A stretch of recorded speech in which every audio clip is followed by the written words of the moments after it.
What the fuck? וואלה, אתה מאמין לזה? מה זה הדבר הזה?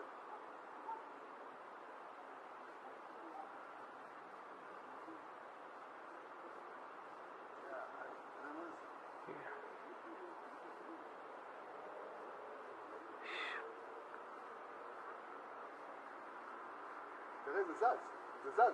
אבל זה יורד למטה. הוא יורד למטה, תראה, הוא התחיל לרדת.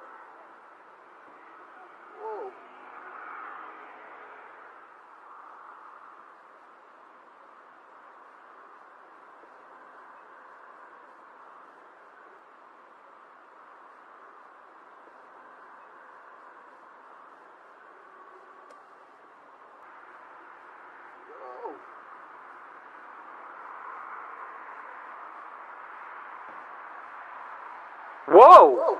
יואו! ראית את זה?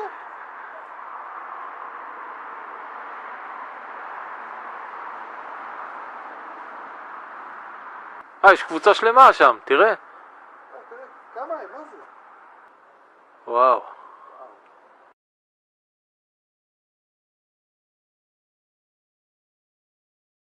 The sky trumpets are a set of mysterious sounds heard from different places all around the world. They've been recorded in the United States, Canada, the Ukraine, Germany, Belarus, and Austria. The sound mimics those that would come from a brass orchestra or a trumpet, but instead of coming from a stage, these seem to be coming directly from the sky. What could these mysterious sky trumpets be, and where is the sound coming from?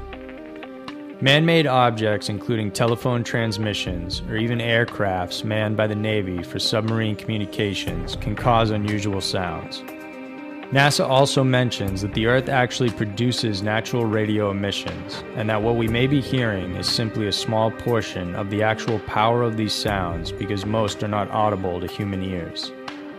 Even though scientists generally regard these as a natural phenomenon, they have no idea where they're coming from. Some conspiracy theorists believe these sound waves are a form of weaponized technology created by the military. If you're religious, you probably believe it's a sign that the apocalypse is coming. Have a listen to some examples that were caught on tape and decide for yourself.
According to the following accounts, it seems that soldiers deployed on the battlefield may just have more to fear than simply the human enemy.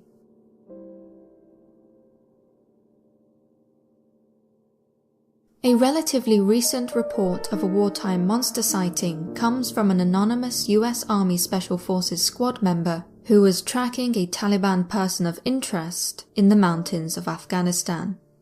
The squad's objective at the time was to observe a village for several days, in the hopes of witnessing suspicious activity or persons, which was hoped would inform and lead to a successful raid. The team comprised 6 men at the base, with 2 others whose job it was to observe the village at close quarters. Over the course of a few days, suspicious activity was indeed witnessed by the squad, just not the sort they were expecting. Almost immediately, the team experienced technical problems.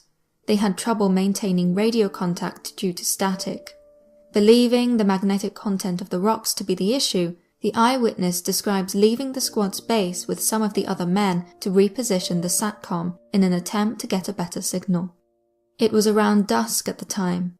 As they neared the SATCOM, one of the soldiers spotted a man in a white robe running through the rocks just outside the village. Lacking reliable communication and worried about the mission being compromised, the men packed up their equipment and got ready to move. They were all on high alert as they trekked back to their outpost.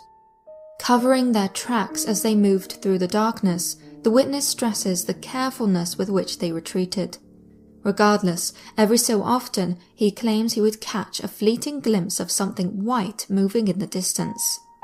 After a short while, he reported what he had seen to the others. An officer said that he had seen the same thing. They were being followed. The sense of urgency and panic increased.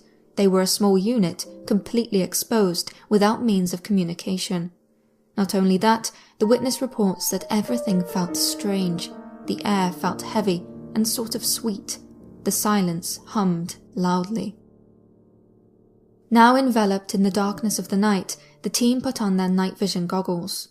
With the world cast in a perfect green haze, they scouted their surroundings. The men could see nothing and no one moving behind them. However, the danger of the night was far from concluded. What the witness describes as having happened next is chilling. Hallucinations happen, but what happened was beyond comprehension. First, we heard a sound like a huge airplane taking off, a loud, low buzz that slowly increased in pitch. We had to yell over comms to hear each other. Everywhere I looked, I kept seeing what looked like glowing eyes staring back at me, but once I would center my focus on where I saw them, they would disappear.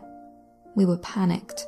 Everyone was holding their rifles at the high ready. We were expecting some kind of ambush attack. Then it all stopped.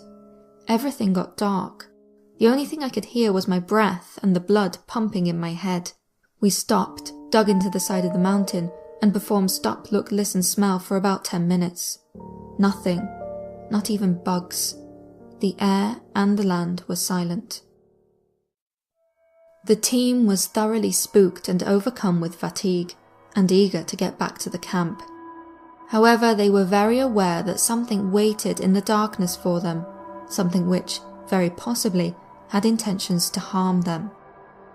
They moved quickly through the scrub until they were met by the sight of a man dressed in light-coloured robes. The man was slowly making his way towards them.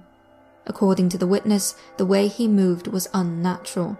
He seemed to pass through any and all obstacles in his way as though they were made of air.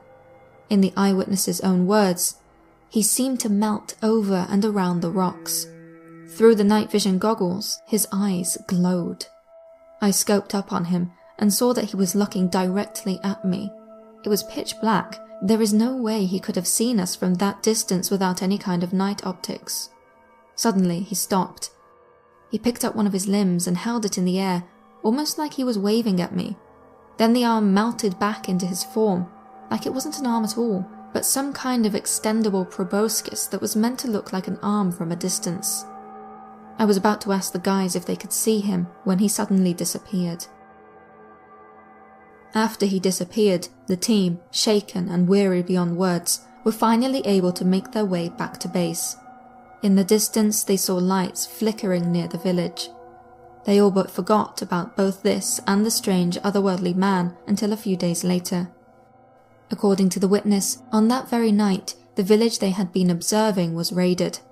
However, it was not the raid they had been working to inform. As he describes, apparently the team that moved into the village found it completely abandoned. They also found several men in the area where I had seen the lights that night. The corpses had been ripped to shreds, and based on the sheer amount of blood, the general consensus was that there were more men that were killed there than just the bodies that were found. It went in the official records as a successful raid, with several enemies killed in action. Unofficially, no one has any idea what killed them. All I know is, whatever it was, it chose those men, and not us. Whatever the men saw that night, and whatever happened to the village, remains unknown.